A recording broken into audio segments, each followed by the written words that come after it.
Higgins as Higgins was running upfield after a catch, and he tried to get up and stand up, and then suddenly collapsed.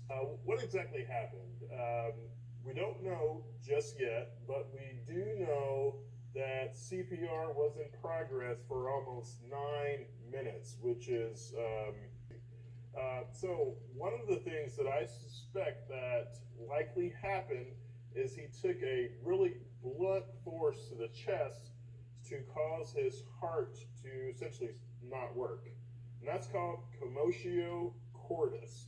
Um, One of the things that, I'm definitely not an expert in this, not a cardiologist, not a cardiothoracic surgeon, but just from medical school and, being around a lot of athletes, I've heard of this before.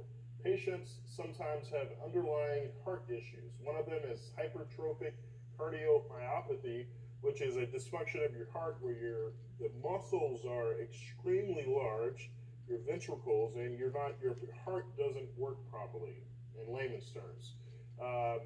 That's not to say that this gentleman, had that condition, but it is to say that he took a blunt force to the heart. Your heart goes in what's called ventricular fibrillation, where it just quivers. It doesn't squeeze to eject the blood, it just quivers. The blood is not able to get to the rest of your body, therefore you can die. It's one of the shockable rhythms. Ventricular tachycardia and also ventricular fibrillation. Those are two shockable rhythms where you have to defibrillate a patient. You have to use a defibrillator and to restart the heart.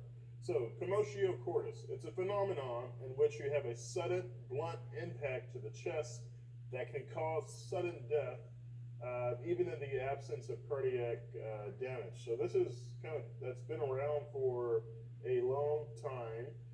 We've known about it. It's very common in hockey players, soccer players, karate, any activity that can